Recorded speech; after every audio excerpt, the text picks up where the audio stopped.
I got royalty inside my DNA. I got peace, got war and peace inside my DNA. I got poison, pain, and joy inside my DNA.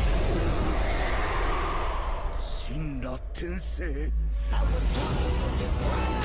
Immaculate conception, I just never perform like this without you. One new weapon, I know I meditated on this that. Hey guys, if you haven't already, give the video a like, subscribe to my channel. This is a what if series and I'll be doing more down the road. Plus Ultra!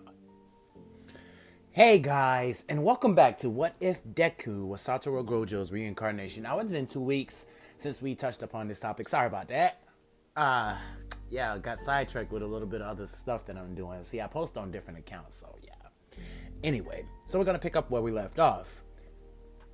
Now, Deku shoots off through the gates as he's just ramming through robots, punching, kicking, doing everything he can. He's not using Lapse Blue or Reversal Red, nothing like that, because if he does, he could probably hurt some of the students in there, since Deku really doesn't have still really know how to use those to their fullest potential. He's getting there. He's getting there. I promise you. But anyway, as Deku is having the time of his life, using just his innate abilities with the Six Eyes and the Limitless, making him course through the air, just teleport and stuff like that, Deku is gathering a lot of basically hero points. Well, not hero points. Yeah, hero points. And Deku, while Deku is just having a smile on his face, he's saying, yes, that's 1, that's 2, that's 3. All right. And then Robot tries to punch at Deku, basically trying to grab him. And he said, look, you missed me there. I'm on top of your head. He sends a huge kick down, smushing the robot towards the ground and exploding. Now Deku lands back on the ground and says, so that's enough points for now. I've racked up a good amount. I should be in a top ranking spot, no less.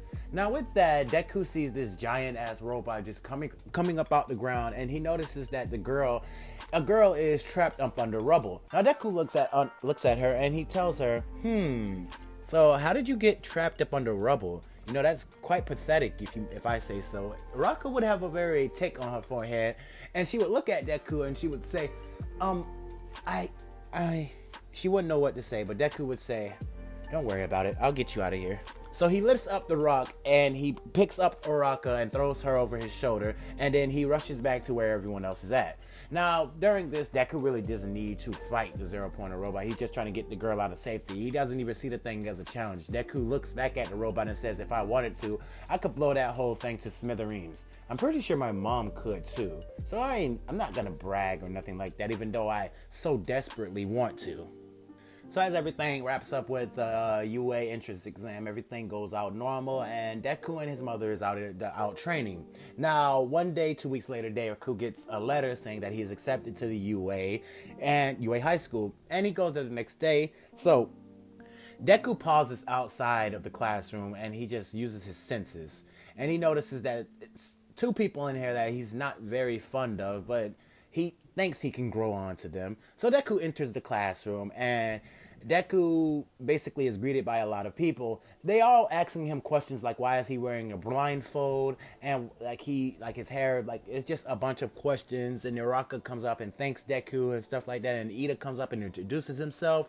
And Deku is just overwhelmed by how many people is approaching him at one time, asking him questions at one time. Deku just smiles at this, and he puts his hand together and says, please, one at a time. I'm not a science computer. Well, technically I am, and technically I can answer your questions all at one time if I wanted to, but I don't feel like doing all that. Anyway, I'm trying to get to my seat. It's nice to meet you all, though.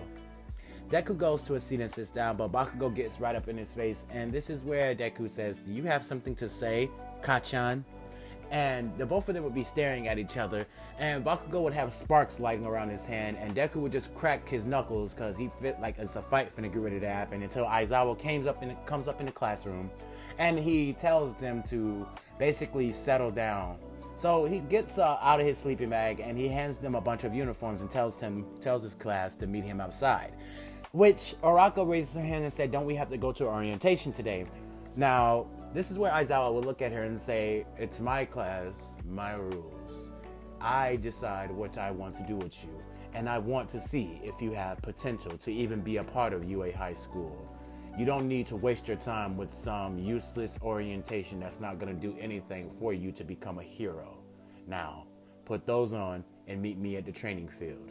Now, Aizawa would exit the room and everyone would journey up and just put their clothes on. Now with that, now we get down to basically the apprehension test, to which everything would come out with Deku at first place. Yes, Deku at first place. Deku would be trying to see, like, test the powers, test the extreme limits of his powers, of his limitless. So yes, Deku would come at first place with that, and this is where Shoto Aizawa would ask Deku to throw the ball as hard as he can. Now with that, this energy would start to flow around Deku as the ball would start to glow, and Deku would launch the ball with an extreme amount of force, launching it into the sky. Now as the ball would go shooting, someone would see some kind of power emanating around it, but Deku wouldn't explain what that was. Now Aizawa would clock into the thing and he would say, they would just have a bunch of question marks on it. So Deku would be tied with Uraraka. Deku basically just threw the ball out of the stratosphere. Anyway, so with that being said, Deku, well, the correct apprehension test would be basically done, and nobody would get expelled.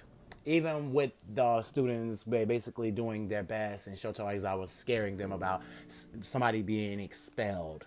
Anyway, with all that being done, now we fast forward to the battle trial arc. And this is where I'm going to stop the video at right now. So I want to let you guys know right now, this video has been gone for 2 weeks. So I want to judge interest. I want to see how interested you guys are still into the video.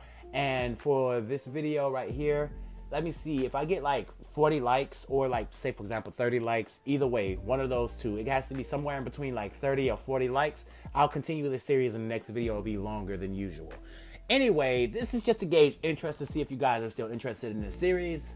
So with that being said, I'll see you guys in the next video. Without any further ado, you have a good night and plus ultra. Good night, guys. 君の虜になって